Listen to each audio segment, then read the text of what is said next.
Bonjour et bienvenue à tous sur le Fan Park du Tour de France à La Roche-sur-Yon. Cette semaine, votre JT sera dédié aux initiatives des agriculteurs tout au long des 2 épreuves qui auront lieu en Vendée. Nous nous pencherons ensuite sur le lancement de la marque Juste et Vendéen. Bon reportage! Notre premier rendez-vous en Vendée pour le grand départ du Tour de France 2018, c'est dans une ferme. Comme notre premier rendez-vous pour le départ de la Manche du Mont-Saint-Michel en 2016, c'était dans une ferme. Parce que le Tour de France a des racines dans la terre de France.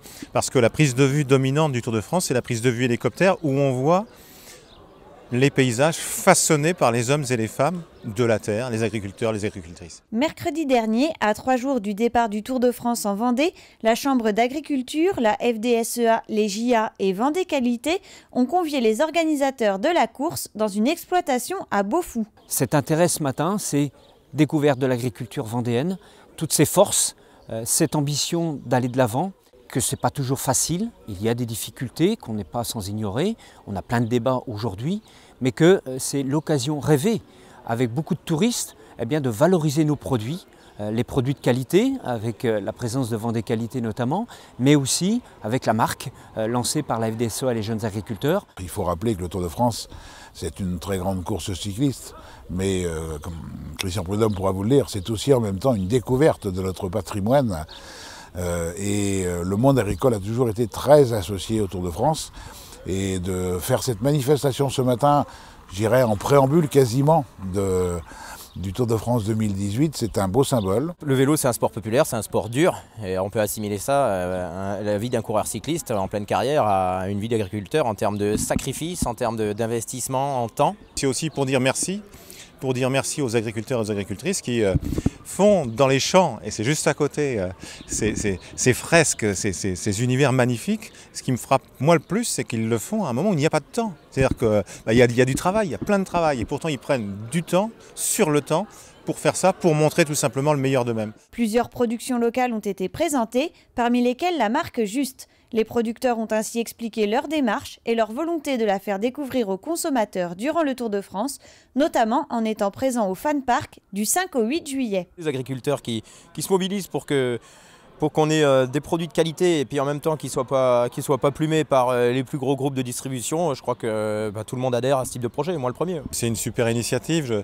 Quand je vois le Juste par exemple qui existe, je trouve c'est hyper fort. Ça se voit tout de suite sur les t-shirts et puis ça dit tout. Ça dit tout. Dans un monde où tant de gens meurent de faim, de voir que, oui, rappelez que vous êtes là pour nourrir les gens. Et c'est fort comme message, c'est un vrai message. C'est simplement du bon sens. Et ce qui est même effrayant, c'est que vous soyez obligé presque de le crier. Enfin, l'accent a été mis sur la générosité des agriculteurs avec la présence de Solal, une association qui facilite le lien entre producteurs et associations d'aide alimentaire, qui permet notamment d'éviter aux exploitants de jeter des denrées périssables.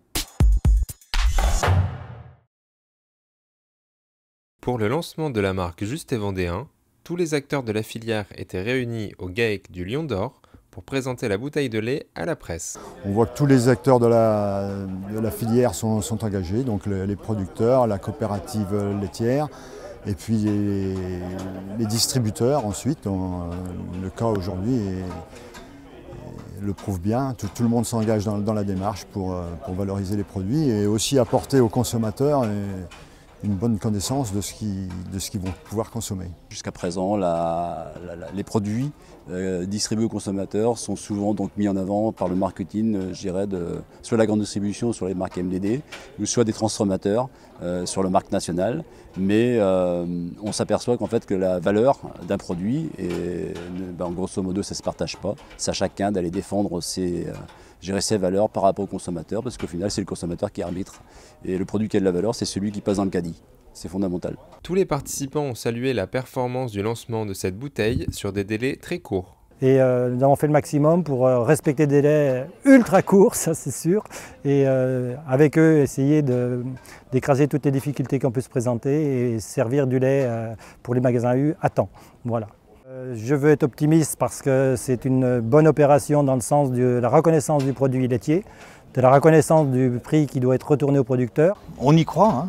Chez nous on y croit.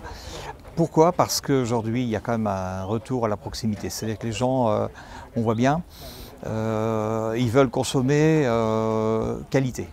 Donc là, il n'y a pas de raison. En plus, juste c'est un nom qui exprime bien les valeurs. Et vendéen, je pense que ça devrait être porteur. Samedi, dans les magasins Super U du département, le sourire des éleveurs attestait de la réussite de ce lancement.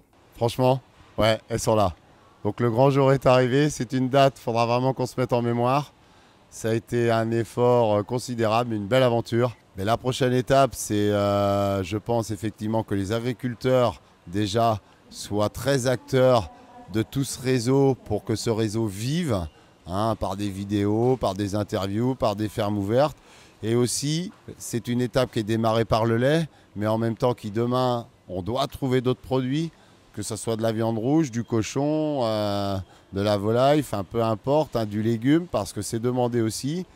Et j'ai envie de dire pour le lait, du coup, eh bien, il faut vraiment qu'on s'attelle sur un beurre, une crème, un fromage, parce qu'avant tout, c'est bien le local, du coup, qui est en priorité pour l'acte d'achat. Si je le découvre, je ne connaissais pas cette marque. Habituellement, j'achète le U-Bio. J'achète plutôt des produits bio, mais je fais très attention à la provenance entre, par exemple, des courgettes bio d'Espagne et des courgettes françaises non bio. Je vais prendre les courgettes françaises non bio. Même chose pour les concombres, parce que je pense que si on veut faire avancer les choses, il faut que ça parte du consommateur. La 34e fête de l'agriculture approche. Une première bâche de 15 mètres par 5 a été mise en place à Bazoges-en-Parais. Rendez-vous les 25 et 26 août à la Châtaigneraie. Clin d'œil à l'initiative portée par David Forge, agriculteur en Indre-et-Loire et très présent sur Twitter, qui vient de lancer le site moissonneuse.fr. L'idée, une carte interactive qui met en relation les agriculteurs et les voyageurs pour leur faire découvrir les moissons en direct de leur cabine. À Saint-Radégonde-des-Noyers, David Lalonnier participe à l'opération. Reportage à découvrir la semaine prochaine.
C'est la fin de votre JT. Bon départ du Tour de France et bon week-end. À la semaine prochaine.